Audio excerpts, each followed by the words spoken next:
Imagine you're in a race against a machine that never sleeps, never eats, and never makes a mistake. For decades, we've been told that to be valuable, we must be efficient. We optimized our typing speed, our coding logic, and our data analysis. We turned ourselves into biological versions of software, but in 2026, the software caught up.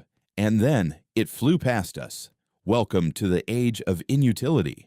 Today, we're exploring why the very things that made you a star employee are now being done for free by an algorithm. But more importantly, we're looking at the birth of the human premium, a new economy where your inefficiency, your empathy, and your flaws are becoming the most expensive assets on the planet. If you're terrified of being replaced by AI, this video is your roadmap to becoming irreplaceable. For the last century, the American dream was built on hard skills. If you could calculate faster or organize better, you won.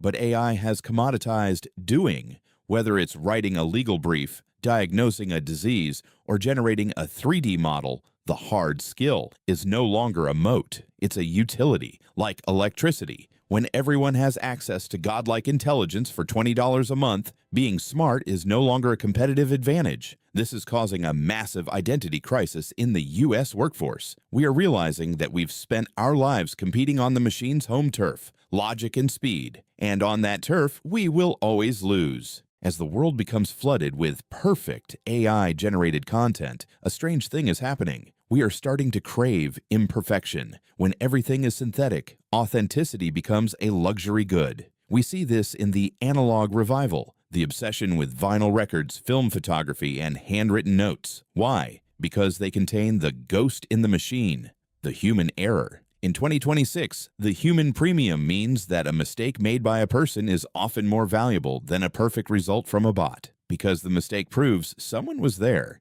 it proves presence. Economists are seeing a shift from the high-tech economy to the high-touch economy. AI can give you the best medical advice in the world, but it can't hold your hand when you're scared. It can write a perfect lesson plan, but it can't notice the look of confusion in a student's eyes and offer a word of encouragement. This is the EQ, emotional intelligence revolution. The jobs that were once looked down upon, caregiving, coaching, hospitality, community building, are becoming the highest paid sectors. Why? Because you can't automate trust. Trust requires a skin in the game. It requires a human heart that can be broken.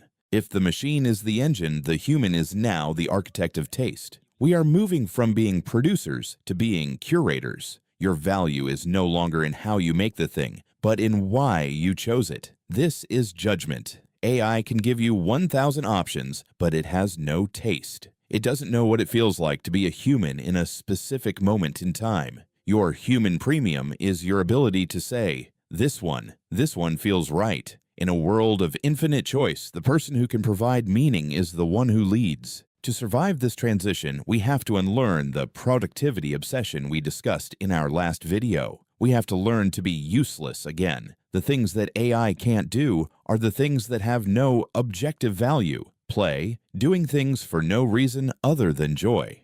Wonder, the ability to be confused and amazed. Empathy, sitting in the silence of another person's pain. These are the soft skills that were once called secondary. In 2026, they are primary. If you want to be irreplaceable, you must lean into your humanity. You must become more human, not a better machine. The fear of AI isn't that it will kill us, but that it will make us realize we've been living like robots all along. The human premium is an invitation. It's a chance to stop competing on speed and start competing on depth.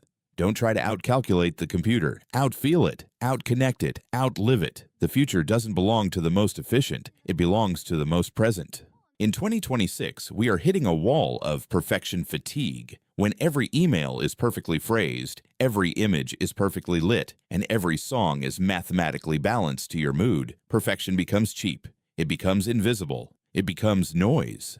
Think about the difference between a high-definition digital portrait and a physical oil painting. If you zoom in on the digital one, you just see pixels, the building blocks of math. But if you zoom in on the painting, you see the brush strokes. You see the places where the artist's hand shook. You see the heavy clumps of paint where they hesitated. That hesitation is the human premium. In your professional life, if you try to sound like a corporate AI, you're making yourself replaceable. But if you bring your weird hobbies, your specific sense of humor, and your unique human glitches to the table, you create a signature that no algorithm can forge. We don't want to work with the most efficient person anymore. We want to work with the person who makes the meeting feel alive. For decades, society rewarded average. If you were pretty good at math, pretty good at writing, and pretty good at following orders, you were a safe bet for a middle-class life. But AI is the king of average. It has ingested all the average human knowledge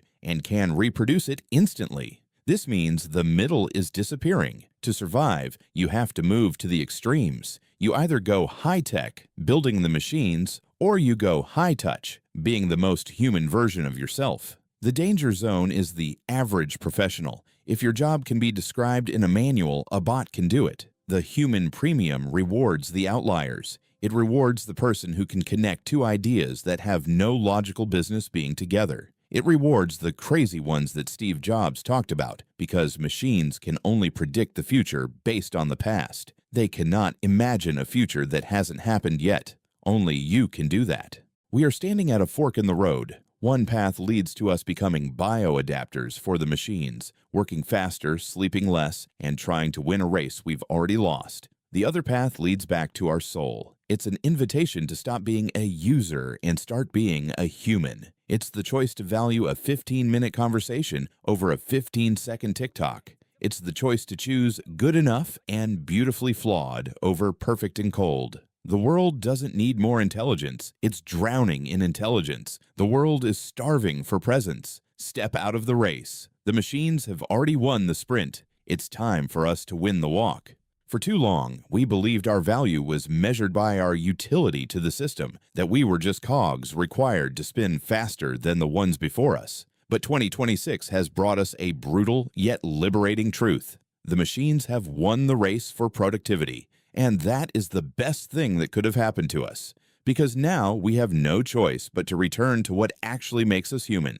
Your premium isn't your degree or your knowledge of software. Your premium is your capacity for shame, for awe, for anger, and for love. It is your ability to look another person in the eye and understand them without a single word. An algorithm can simulate empathy, but it cannot feel empathy. It can generate a prayer, but it cannot believe. True sovereignty in this new age is the right to be inefficient, the right to spend 2 hours talking to your child, the right to walk in the rain without headphones, the right to create something that will never turn a profit, but will bring joy. The world is overflowing with free intelligence, but it is starving for true presence. Don't try to catch up to the future. Become the reason that future is worth building in the first place.